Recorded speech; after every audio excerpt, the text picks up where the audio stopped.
We're so very grateful for you listening and joining us on No Small Endeavor. In 2024, NSC reached some exciting milestones. This year, we moved from being in the top 10% of podcasts to the top 1% of all podcasts, while being aired on more than 40 public radio stations around the country. And thanks to many of you voting for us, we received our first Prominent Industry Award, a Silver Signal Award. I like to think that these achievements reflect our continued commitment to our mission. This work only matters if it contributes to your life and to the shared life of our cities, families, and communities. And it only matters when you are a part of the mix. So we thank you. I also want to take a moment to thank our outstanding production, management, and marketing team, because we most definitely could not do NSC without them. They do such a stellar job, and I'm super proud to work with all of them. Christy, Jacob, Sophie, Tom, Kate, Mary Evelyn, Carriad, Jason, Audrey, and Tim. To sustain and expand this work, we're turning to you. Specifically, we're asking you to become an NSC Plus subscriber, because we depend upon such revenue to make NSC possible. You can choose the monthly amount, starting as low as $5 per month. Consider making it $10, $20, maybe even $100 per month. In exchange, you get lots of perks like ad-free listening, exclusive content available only to NSC Plus members, and pre-sale access to tickets for live events. And you'll get a sense of contribution knowing you are helping sustain work that's seeking to sow beauty, truth, and goodness into the world. So if you will, please go to our website, nosmallendeavor.com, and click Join NSC Plus. Many thanks. No Small Endeavor is brought to you by Progressive Insurance. Do you ever think about switching insurance companies to see if you could save some cash? Progressive makes it easy to see if you could save when you bundle your home and auto policies. Try it at progressive.com. Progressive Casualty Insurance Company and Affiliates. Potential savings will vary. Not available in all states. Hello, friends. Lee C. Camp. You're listening to our unabridged interview on No Small Endeavor of Meghan Sullivan. Meghan's a professor of philosophy at the University of Notre Dame. You may have heard me say that I think my academic discipline in ethics is the best academic discipline. I mean, it's the best because it is the discipline that asks the questions that we all care about. Namely, what is the point of life? What's the point of living? And what does it mean to live a life that is a life worth living? What does a good life entail? Or put negatively, how does one not screw up one's life? How does one not waste, throw away one's life? It's all these perennial existential questions that people have asked for many millennia that is at the heart of I think, a practical, helpful way of thinking about the discipline of ethics. And that's precisely what Meghan Sullivan is doing in her very fine work at the University of Notre Dame. So enjoy this highly practical discussion of moral philosophy. Enjoy. Meghan Sullivan is the Wilsey Family Collegiate Professor of Philosophy at the University of Notre Dame. Much of her work has focused on the ways philosophy contributes to the good life and the best methods for promoting philosophical insight. Professor Sullivan founded Notre Dame's God and the Good Life program, which introduces undergraduates to big philosophical questions concerning happiness, morality, and meaning, and key methods for wrestling with them. Today we're discussing her book, The Good Life Method, co-authored with her Notre Dame colleague Paul Blaschko, based upon their God and the Good Life course. Welcome, Professor Sullivan. Oh my gosh, it's such a pleasure to be with you. It's a delight to have you with us. I'm always, of course, pleased to get to talk to folks in South Bend, Indiana, that being my old alma mater days. So how are things in South Bend these days? Oh my gosh, well, sunny South Bend in December. What more could a person want? I mean, talk about the good life. Yes. No, it's great. It's the last week of classes, so everybody's taking their finals. There is, that kind of tension and hope in the air of students who are about to be released finally back to their families. Yes. And I think everybody here is definitely in the Christmas spirit. We do an office Advent Lego set. And today we finally opened the little box that has Santa in it. So I think it's feeling very real up here right now. Excellent. Yeah, I do remember my days there of having, 30 days at a time where you would not see the sun. And because of the cloud cover. And I always had to tell myself this was a good discipline for letting me study and prepare for the rest of my life. Absolutely. There's really nothing else to do but contemplate right now. Yes, that's right. Yes. Well, welcome. We're glad to have you with us and grateful for your new book, The Good Life Method. I'd like to I would like perhaps counterintuitively to begin in the very last sentence of your book, where you say, this drive to find a goal proportionate to life and to seek to know this goal with others is for virtue ethicists what the good life is all about. So unpack that for us and tell us a little bit more about what you mean by that. Sure. I mean, gosh, it's December, January. It's a time of the year when a lot of people are setting goals for themselves. I don't know if you're in this mode, but thinking, oh my gosh, in the new year, I'm going to lose a bunch of weight, or in the new year, I'm going to write philosophy every single day. And we're goal-driven creatures. I mean, that's one of the fundamental insights of philosophy for the last 2,400 years. It's just part of human nature to be always setting goals for yourself and then beating yourself up when you don't hit them. And one of the major takeaways that we want the reader to have from the book and our students to have from the God and the Good Life course is this idea that this is a great part of life, this part of you that's seeking a goal. But a lot of times the goals that we settle on, they come from kind of stupid places. They come from reading the news or from what your friends are doing or from insecurities that you have about yourself. And one thing that philosophy can do for us and that genuine friendships can do for us and that faith can do for us is help us take this goal-seeking impulse that we all have, but direct it to the kinds of goals that are going to be much more satisfying and that we're not going to lose them in February. We're not going to beat ourselves up if we don't achieve them right away. And to get an understanding of what those goals are in our life, you have to do some pretty hard thinking and you got to have some interesting conversations. And that's where philosophy can be particularly helpful. Yeah. Yeah. It reminded me of a line that I really like. This is not an exact quote, but from another Notre Dame professor, Alistair McIntyre, that I've learned a lot from, who he said something like, the key to a good life or central to living a good life is to ask what a good life entails. It's asking that kind of meta question, right? Which seems that we oftentimes, maybe we spend more time asking questions about what we're going to do for our vacation than asking really what a good life entails as a whole. Yeah, absolutely. Or we think like if somebody is asking, am I living a good life? We think that they're depressed or that something's going wrong, rather than thinking that's one of the most exciting questions to wake up with every day of, what's going to be ultimately meaningful about what I'm working on? How is this all fitting together into something that's going to be a beautiful life for me? And philosophy can also help you take those questions, which might seem like existential crises when they hit you at various points, and make them just much more part of your kind of daily practice about how you enjoy your life and talk with other people about it. Yeah. So before we jump into some of the particularities of some of the questions and skills that you point to in the book, perhaps give us, for you, a sort of working definition of virtue ethics. People who listen to this program have heard a number of people describe that, but for you, give us kind of the key, most significant kind of contours or elements of what you think about when you think about what virtue ethics entails.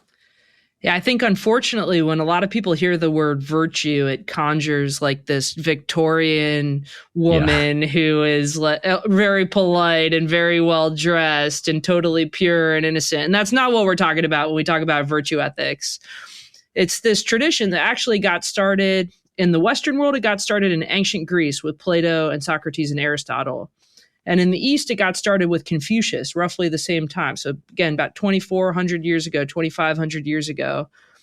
And the idea behind virtue ethics in these traditions is there are certain kinds of character traits and disciplines and practices that make human lives go really well.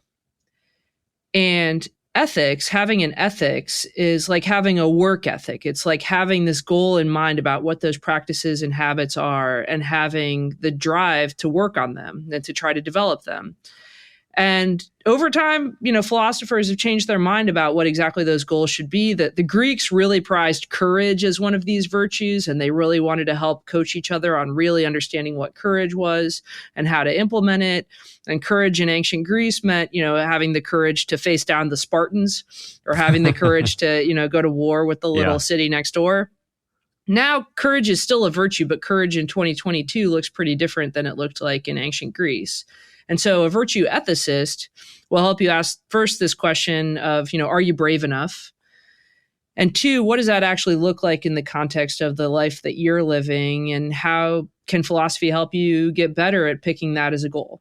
And are there other kinds of virtues? Are you trying to be a more loving parent? Are you trying to be somebody who cares more about the truth? One of the things that philosophers can lead us in thinking about is whether or not these kinds of traits that we're trying to develop are ones that we really understand why these are goals and why this would be good for our lives, or if they're just traits that other people are trying to push on us, or just, passing ideas. And so that's another reason why virtue ethics is something that philosophers spend a lot of time on, because it's these questions about what an excellent human life looks like, even in our own era, are questions that we've got to think hard about. Yeah. Yeah. And it seems quite helpful to me that this approach to ethics is very, one, kind of holistic, all-encompassing. Almost everything in our lives can kind of fall under the purview of what we think about with virtue ethics, right? Or the most simple habits that we might have, or the most dramatic moments of our lives, all fall under the purview of that. And one, you're pointing to a view of philosophy, I think, that is counterintuitive to a lot of folks, in that you're wanting to see philosophy as a practice that really can help us develop very practical, concrete life skills. Exactly. I mean, I think a lot of people hear ethics and they hear like a set of rules that you're either following or not. And those rules probably exist in some like book that's stored in the library somewhere. Yeah.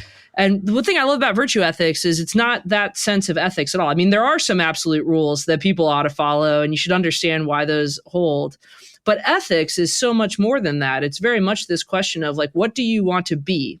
What kind of way of life do you want to cultivate? When you look back on your life, what do you want to say that you've been really guided by, or you've really invested in?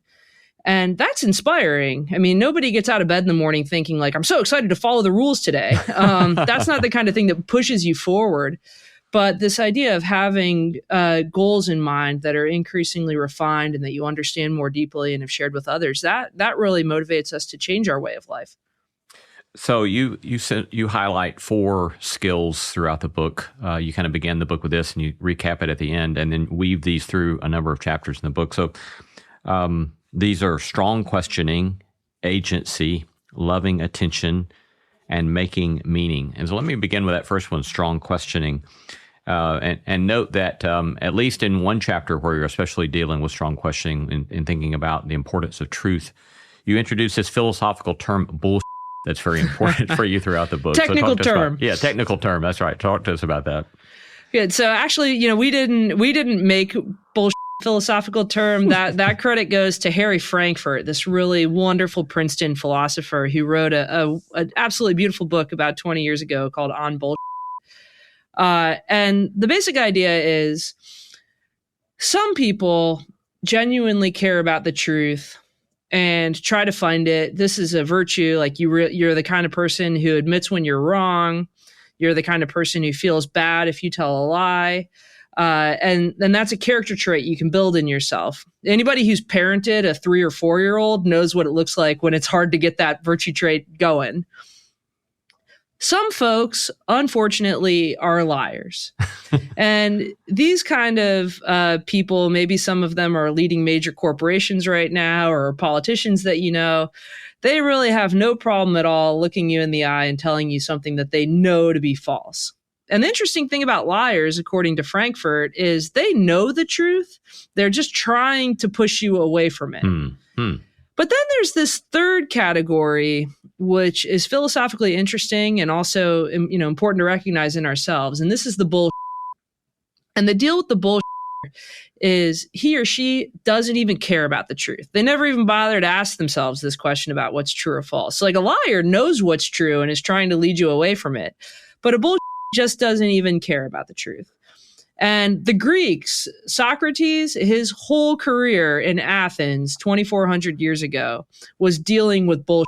He thought Athens was just addicted to saying whatever pops into their mind and following whatever argument is kind of moving them that particular day, and always trying to get an advantage over other people and always trying to be in the crowd that's winning.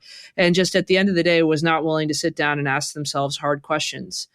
And Socrates said the practice of philosophy, one of the key practices of philosophy, is learning how to ask the kinds of questions that cure us of this addiction to bullshit and help us realize that the truth is out there and it's worth going after.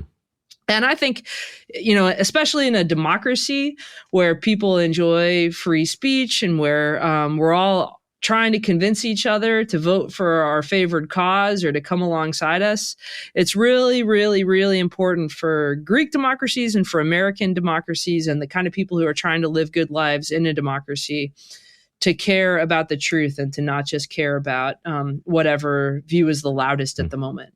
Yeah, and you introduce, which is introduced to most folks, I guess, in an intro to philosophy class, but quite well in the book, Plato's Cave, which is this sort of invitation to try to take seriously wanting to know what's real, and the fact that it's hard work to try to motivate ourselves towards that.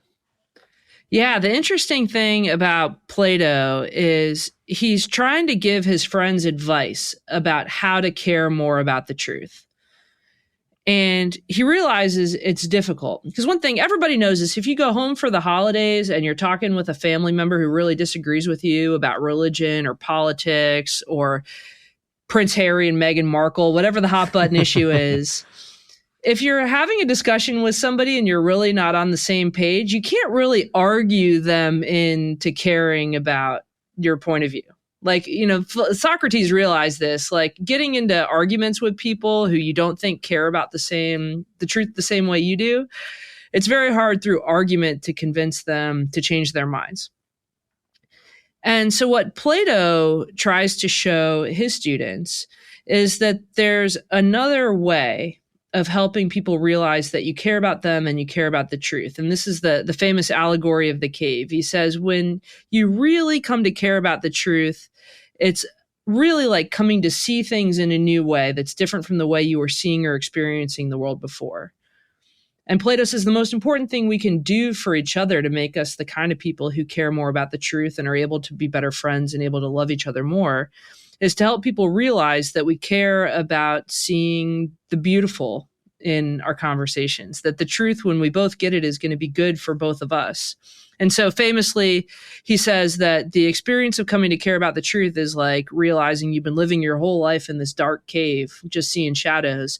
And then one day you get out and you see the real world and you experience it. And it's kind of shocking, but also beautiful and wonderful. And one of the ways that you can most show how much you care for other people is if you feel like you've had that kind of transformation to go meet them where they're at and try to show them what you see. And Plato famously says for the people that get out of his metaphorical cave, allegorical cave, they need to try to go back down in. You have to go back and try to take up the perspective of somebody who doesn't see the world the way that you do, and to try to help them come along and see what might be beautiful about what you're seeing.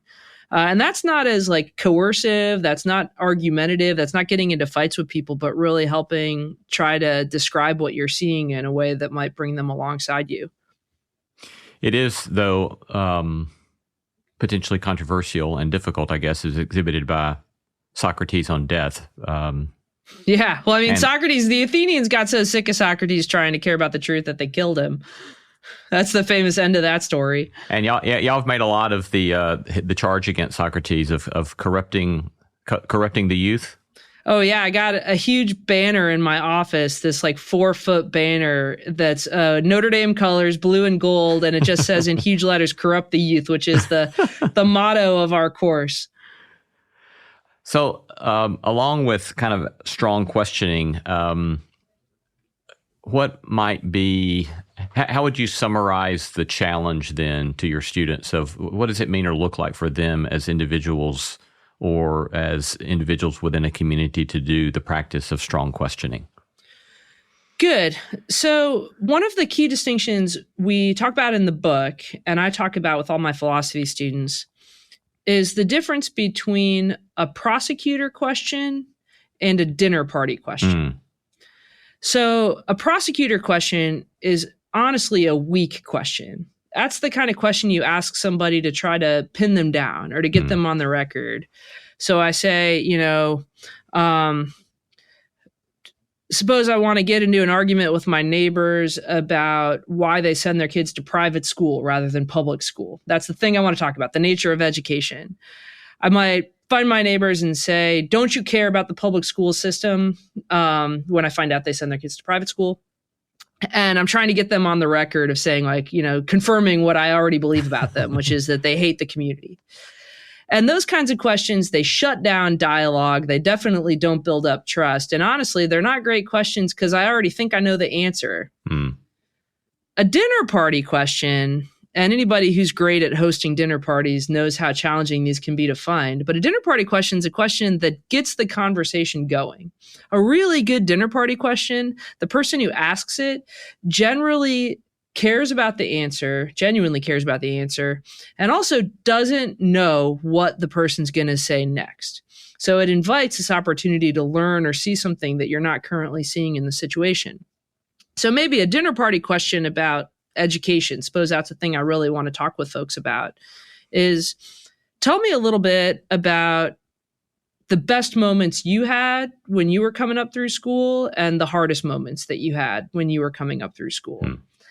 And I don't know the answer. I don't know what you're going to tell me. I'm going to believe whatever you say because I'm asking you something that you uniquely have a perspective on.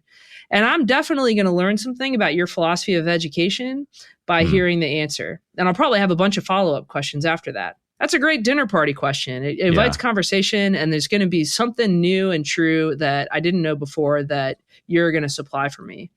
And so one of the things that we try to help our students do is realize what kinds of questions they genuinely care about, and then switch from prosecutor mode when they're trying to talk about something difficult, politics or religion or ethics.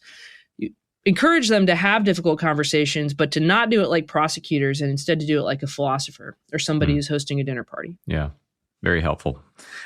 Second skill that you point to throughout the book is agency. Tell us what you kind of mean by agency. This is probably the most challenging section of the book. So I always encourage readers, if you get to that third chapter and you feel like it's getting pretty hard, that's because you're learning some really tough philosophy. And this is basically the skill of taking the appropriate amount of responsibility for your life and being able to really understand your intentions. And it's something that philosophers spend a lot of time arguing with amongst each other.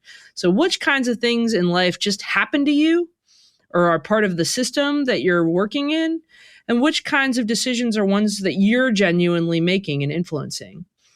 And the skill that we try to teach our students and we try to help the readers develop is learning how to tell better stories about your intentions and motivations, which oftentimes requires some pretty hard thinking about why you're doing the things that you're doing. So I can give you an example. Let's suppose that it's the holiday season and I am trying to pick out a gift for my sister-in-law. My sister-in-law lives in Virginia. She's a hard person to shop for. I love her to death. And I might be getting pretty frustrated with myself because I just can't find out what to buy her. And I decide, I'm just going to get her a Target gift card. And then I try to find my reason for making this decision that's kind of important for my family. But the very first reason that might pop into my head is she knows she's difficult to shop for, and I'm not going to spend any more time on this. That's my reason for wanting her to just punt and get her this gift card. And that might be a pretty good reason, but I might go to bed at night and think like, honestly, that's a story I'm telling about why I'm giving this gift to my sister-in-law, Ambrosia, but it's not the true story. That's just a reason I'm telling myself. And humans are really good at coming up with these reasons and rationalizations. The truer story might be, I'm getting her this gift card and not trying to buy her something special because I just have not been willing to ask her what's really special to her, like have a conversation to try to get to know her a little bit more. And maybe a more honest answer is I'm being lazy by getting her this gift card. And that's like a deeper story that I'm taking a little bit more responsibility for my gift giving. And maybe also starting to get to that realization about myself and this particular challenge I'm facing might also prompt me to change my ways a little bit. In fact, maybe even the next morning, I would text my sister-in-law and say, you know what, Ambrosia, I've been being a little bit lazy about finding a great gift for you for the holidays, and I want to work on this. I would really love it if you'd be willing to talk with me for like 15, 20 minutes about how things are going, and I might get a little bit more inspiration. So it's like taking responsibility and learning to tell the real stories about my intentions helps me also figure out a better plan for loving my sister-in-law.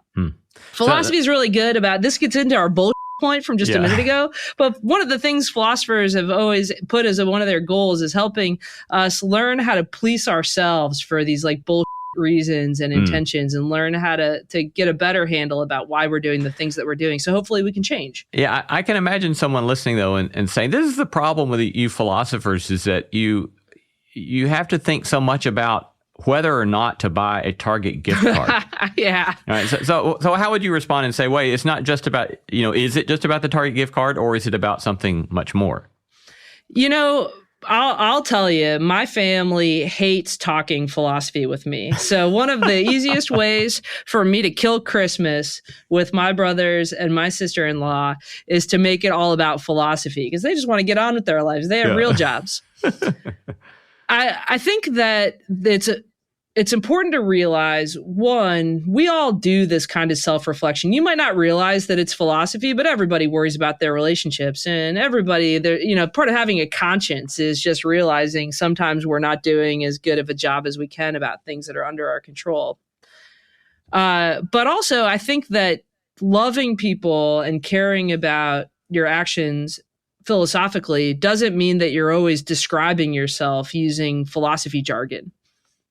Instead, I think a commitment to developing agency and to being living a philosophically reflective life is just this commitment to kind of test out the stories that you're telling about yourself. And to do that, when you go to bed at night, doing that kind of inner replay of your day and thinking, how would I maybe describe my actions and intentions a little bit differently? And I think in my experience with the people that I've cared about, my coworkers, my family members, my students, people do genuinely appreciate having these moments where you say, hey, I wanted to tell you what I think it means to me to be shopping for your Christmas gift this year. Or I want to be able to tell you a story about what I think family vacations mean to me. Or I want to tell you the story about what being a teacher means to me. And to have worked on that a little bit, and to be open to kind of changing your mind even about what your internal story is, so that you have something more beautiful to tell people. And even when people say they hate doing philosophy, I think they usually just hate all the pretentiousness and the like fancy vocabulary words and the like historical references. But one thing people really do love is talking about meaning and what's meaningful to them. And it's a genuine gift for people that you love and care about to be able to have thought about what these activities mean to you. Hello, friends. An important housekeeping announcement regarding publishing. We currently release our normal edited podcast episodes on Thursdays, the unabridged episodes the following Tuesday. But due to the principalities and powers that be in the podcast industry starting in the new year, we are switching it up. New edited episodes will come out every Monday, and the unabridged version will release Friday of the same week. So start your week with the edited version on Monday, end it with the unabridged on Friday. So new year, new rhythm, same exploration of living a good life. See you on a Monday soon. Yeah. So you say in this chapter that storytelling becomes central to agency in the moral life, and you set that up in contrast to utilitarians and consequentialists. Now, some folks listening might not know what utilitarianism and consequentialism is. So one, could you define that for us, and then kind of show us a contrast of the way your approach would think about some of the questions that they're concerned with? Great. So there's a big debate in philosophy that it's honestly been happening since ancient Rome, but it's really acute in the last century. And this is, what kinds of metrics or measures should you use to determine whether or not you're living a morally good life? One camp, sometimes they're called consequentialists, sometimes they're called utilitarians, believes that you have to focus on the outcomes of your decisions.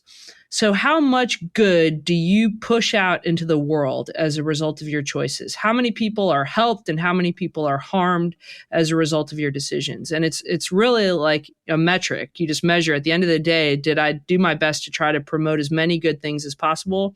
If so, then I'm doing well as a moral person. And if I'm not, then I'm not doing well as a moral person. Certainly if I'm harming others or pushing bad things out into the world, I'm not living a good life. And that's a really intuitive idea. Gosh, I mean, we live in an era where we track our steps on our watch, where the companies that we work for ask us to report every month on various metrics and indicators. We're really results data driven kind of people. But there's another way of looking at the ethical life that is really important. And we argue in the book and to our students, we shouldn't get addicted to the outcomes and instead should be focused much more on intentions.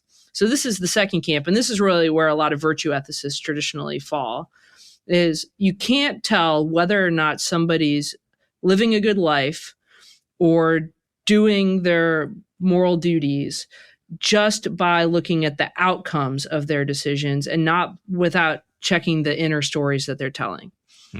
So I'll give you an example. This one comes from Elizabeth Anscombe, very famous philosopher from Oxford in the last century. And she says, suppose you're viewing this scene in World War II. You got some Nazi soldiers that are in a house in France, and the homeowner's outside the house and he's pumping water into the house, and you're just watching him pump the water into the house. And you're watching the Nazis drink the water as it gets pumped in, suppose. And you might think, oh my gosh, that guy, that French homeowner, he's doing something bad. He's helping the Nazis. He's refreshing their drinks, and this is going to encourage them to go do something horrible. This isn't morally good. But then suppose you look a little bit deeper and you realize that the homeowner knows that the well has poisoned water in it. There's something bad. He knows that there's something bad with his well, and he's pumping it so vigorously because he believes that this is going to make the soldiers sick, and then they're not going to be able to do anything bad that day. Well, gosh, if we knew that the homeowner believes that, then we might think he's doing something kind of heroic. He's taking a risk to try to help the other people in his village. That changes our assessment about him entirely. I mean, you could also imagine, this isn't what Anscombe does, but you can imagine a version of the story where the homeowner's kind of nuts and he believes that it's magical water, and if the soldiers drink it, they're going to disappear. Then our assessment of the homeowner gets a little bit different. He's not really a hero in that story. He's kind of an object of pity. We're sad that he believes this. Maybe the stress of the war has totally pushed him over the edge. We don't think that he's doing something morally great, but we also don't think that he's doing something morally bad. He's just somebody that we feel badly for. What Anscombe is trying to point out with these kinds of examples is if you're just watching a man move his arm up and down, pushing water through a well, you don't know what's significant about the story. To know what's morally interesting, what's philosophically interesting, what's relevant to this question about whether this guy is living a good life or not, we have to know what's inside his head. And in particular, we have to know the story that he's telling himself about what he's doing. If he thinks, I'm thwarting the Nazis, or I'm helping the Nazis, or I'm making them disappear with a magic potion, that inner story that he's telling is definitely relevant to the truth about, morally speaking, what's going on in that scenario. Yeah.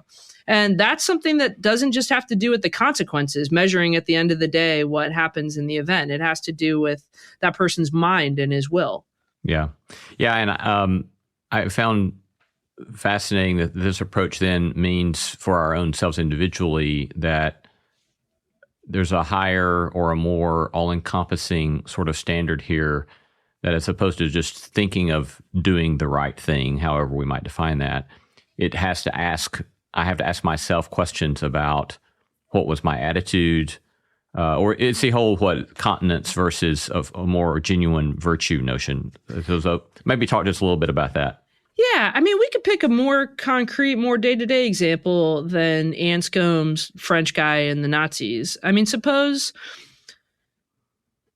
that you look at an email exchange I have with one of my colleagues at work, and I write a really short, kind of angry email saying, you need to finish this project before the end of the week or else.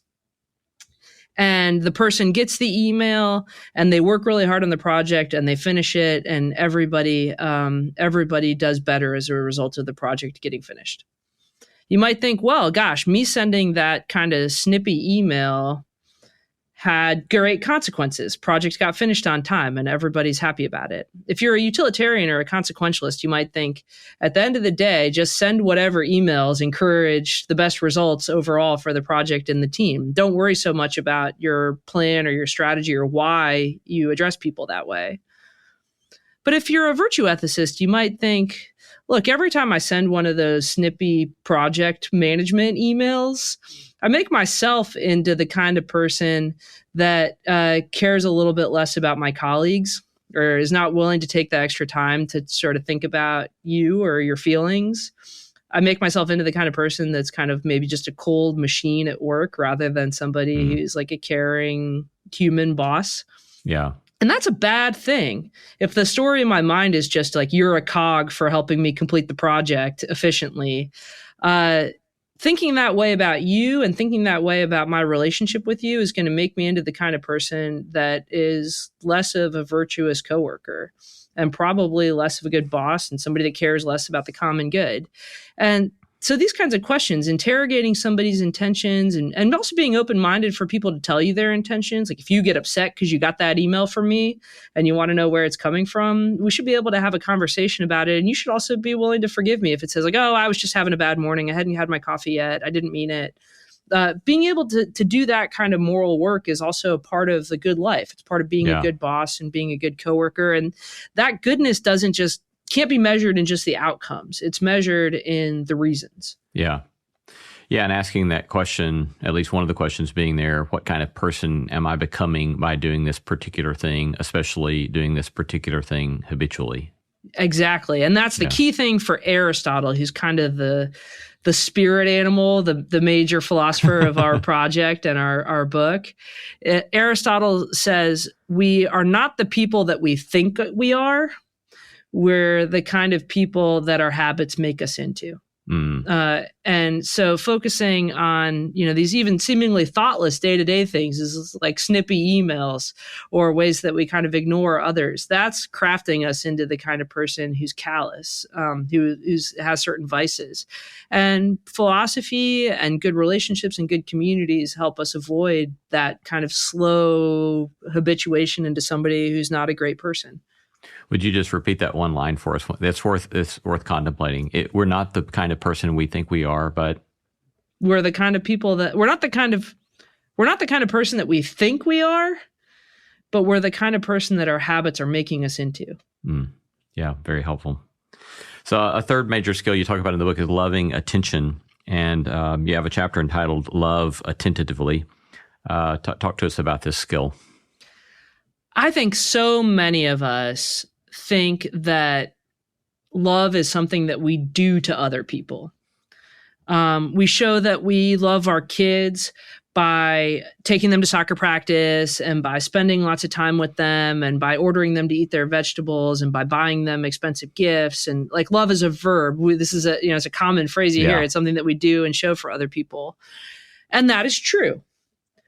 But there's a very important dimension to loving other people that doesn't involve trying to control them or our projects that we do with them or to them, that it's important to realize. And this is the dimension of love that involves contemplating other people and paying attention to them in a way that's not trying to control them or not even necessarily trying to change them or act on them. One of the conversations I've been having with a lot of folks this year, which has really driven home this point for me. This is the first kind of normal year of getting back to college that we've had in a while. A lot of parents dropped their kids off and they'd spent, 2 years huddling at home together, doing Zoom school and doing Zoom work. And they were very emotional about dropping their kids off at college. And I think the reason for that, talking to a lot of these moms and dads, was it seems like they've just gone through this period with their teenagers where they were really active parts of their lives.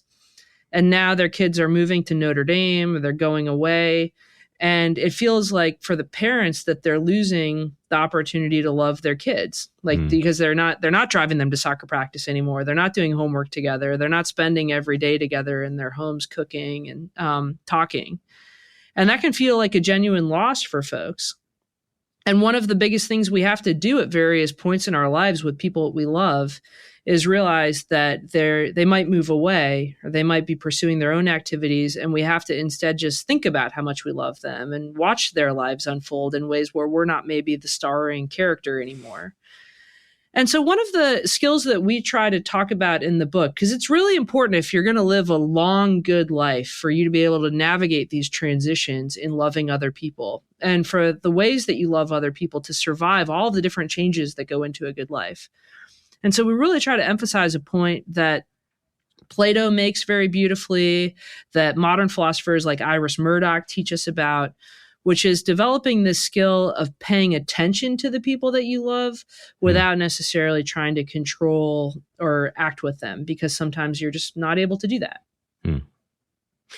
You frame up this exercise of asking questions as a central way of paying attention. Will you tell us a bit more about that?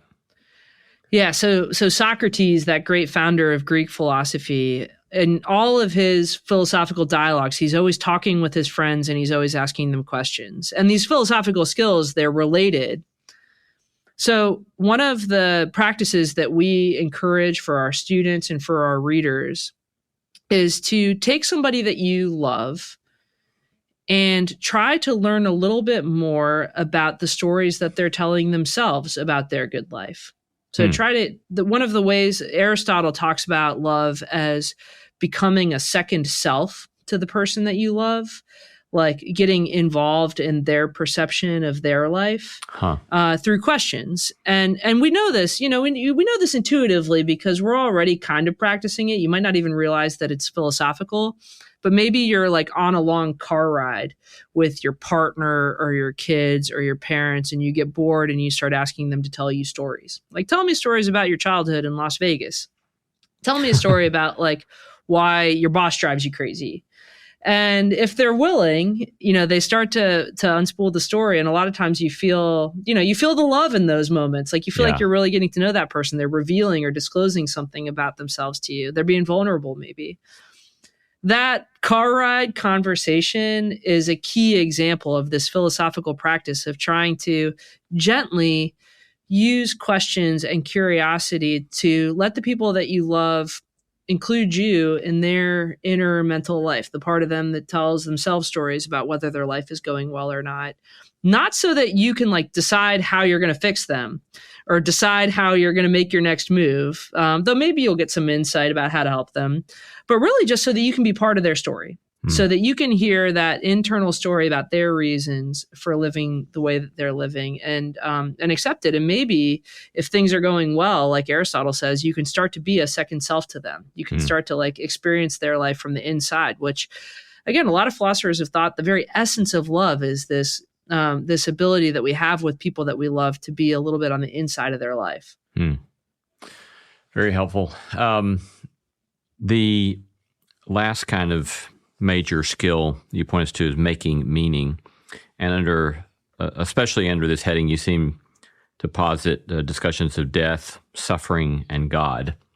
And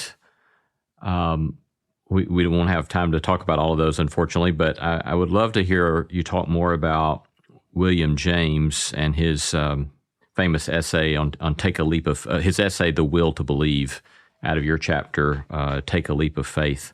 But a little bit of James is kind of famously medical doctor, becomes major early 20th century philosopher, and struggles a great deal with depression, right? Wondering about the meaning of his life and the purpose of life. Yeah, I mean, William James, he's like one of the founders of modern psychology. All of my colleagues in the psychology department here at Notre Dame owe their discipline to the work that he was doing in the 1890s. And when James was a medical student, he was very interested in philosophy. He was very interested in different religious movements. Everybody in the late 1800s in the US and Britain was experimenting with different versions of Christianity. They were going to seances. They were very open-minded about spirituality. And James is a great example of this. But he also suffered debilitating depression. Right now we would recognize it as a clinical diagnosis, and they didn't really have those terms for it then, but he would have days where he couldn't get out of bed, where he thought about suicide. I mean, he was in a really rough spot. And James also spent a lot of time in his own head and realized some of what he was suffering from was psychological illness that he needed help with. But some of it was also spiritual. And he couldn't separate out the parts of his life that involved medical help and that involved how he thought about himself and how he thought about his goals. He needed to treat all of those different issues together. And so he has this beautiful, somewhat mysterious part of one of his journals when he was a medical student where he's recognizing that he's suffering from depression and that it's making it very hard for him to have a good life. But he also finds that he's thinking constantly about whether or not he's just a machine. He's really worried about this idea that he's just a part of nature like everything else, and that he doesn't, as a result, have the ability to make any decisions for himself. He doesn't have any free will. He's reading lots of philosophy at this time, and his self-image as being totally determined, that's making his depression worse. He realizes this about himself, and he realizes he has to find a way to change. And so he writes in his journal one day, he was like, I can't convince myself philosophically that determinism is false. I don't have any great philosophical argument that I could prove to myself I'm not just a bunch of atoms. But I'm going to decide to take this leap of faith and believe that I have the ability to make choices, that I am in some sense in control of certain aspects of my life. And I've also realized that if I'm willing to take that leap, that I'm going to have the option to be happy again in a way that I won't be if I'm not willing to take that leap. And he's like, once I realized I could think about myself in those terms, I suddenly had the realization about how I might start to attack my depression. And so James is this really interesting example of a really smart philosopher who realizes that we all face these points in life where we're not exactly sure which big values, which big commitments we can be certain are true.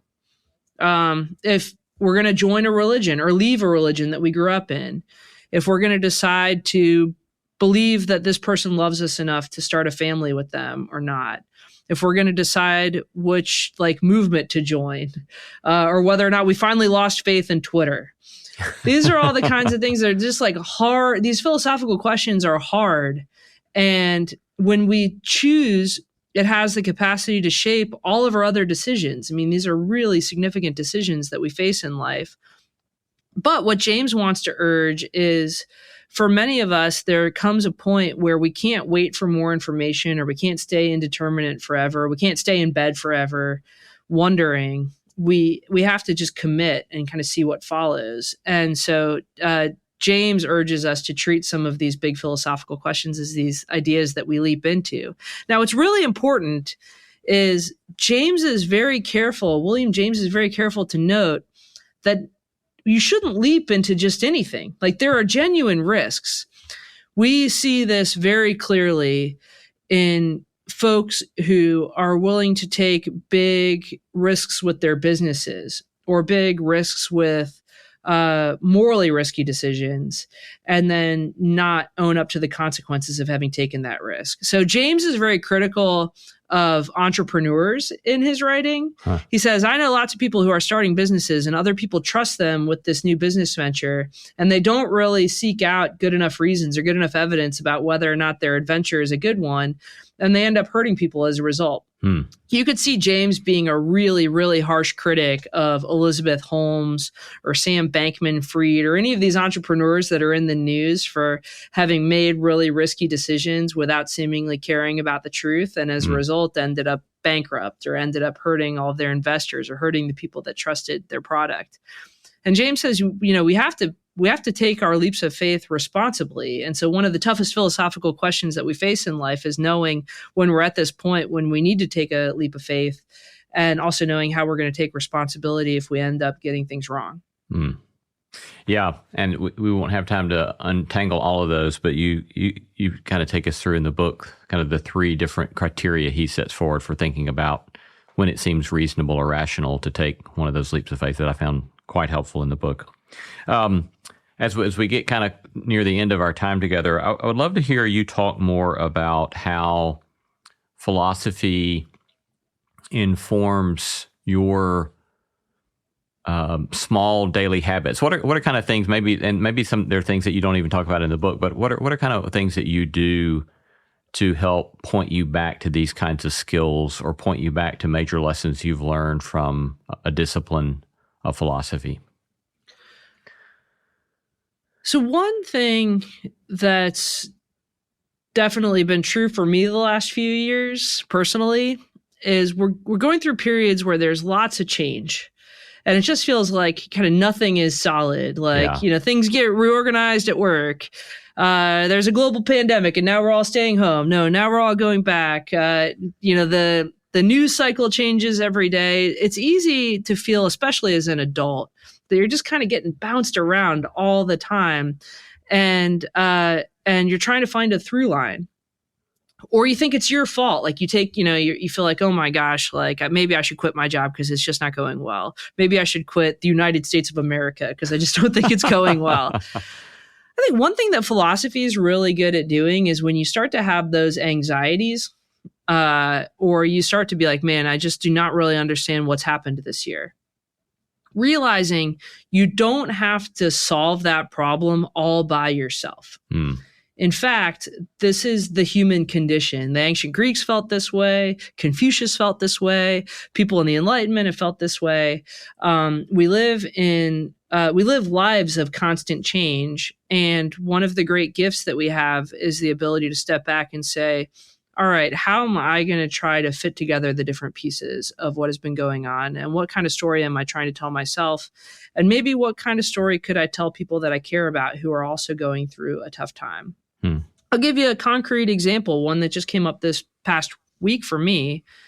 So 2 years ago, two of my freshman students in God and the Good Life, they were in a traffic accident and they passed away. It happened very suddenly. It was over Halloween. And it was one of these things where it was just a freak, tragic accident.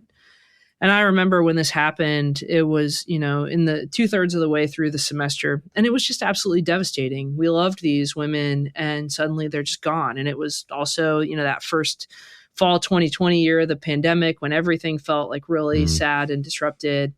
And you think, man, why does this happen? You might be dealing with really intense suffering. And in fact, you're the kind of person who not only is suffering on your own, but suddenly has to be a source of support for other people who are suffering. It's moments like that when you're honestly grateful for both faith and philosophy.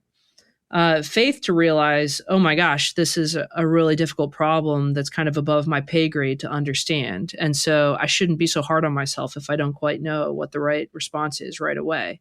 There's a bigger truth here that I'm not able to totally grasp. That piece of it is important. But also starting to have some of the language to talk about what's ultimately meaningful, to talk about why you love people, to talk about why somebody's lives were great, even if they were cut short, and to have thought a little bit about those questions ahead of time so that when tragedy like that hits, you can talk with your students and you can talk with your colleagues and your loved ones about what's happening, and to be able to describe it in ways that start to help you make sense and get a sense of control and understanding back when everything's been tossed up in the air. And so I'm very grateful for philosophy in my life because I feel like during the peace times, during the easy times, practicing philosophy and practicing faith helps you build up the resources. So when the really tough moments come, it's there for you. Like those habits are there to accompany you and to help you deal with it. And I think that a major part of modern life and our lives right now is relying on those kinds of inner resources to deal with a world that externally oftentimes lets us down and doesn't totally make sense.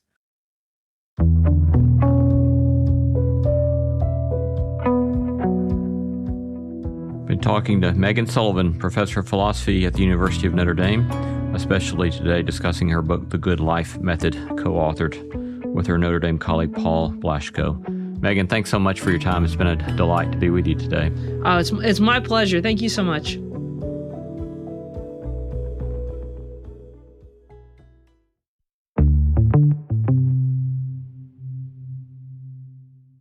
Hey there. Did you know that we have a newsletter? Just imagine if you could have one of your favorite ethics professors send you a list of things to reflect on, think about, practical actions with which to experiment, all on your way to sorting through what it might mean to live a good life. Well, that is the NSC Notebook. I riff on themes and topics related to the show and our guests. Sign up for my NSC Notebook today at nosmallendeavor.com/newsletter.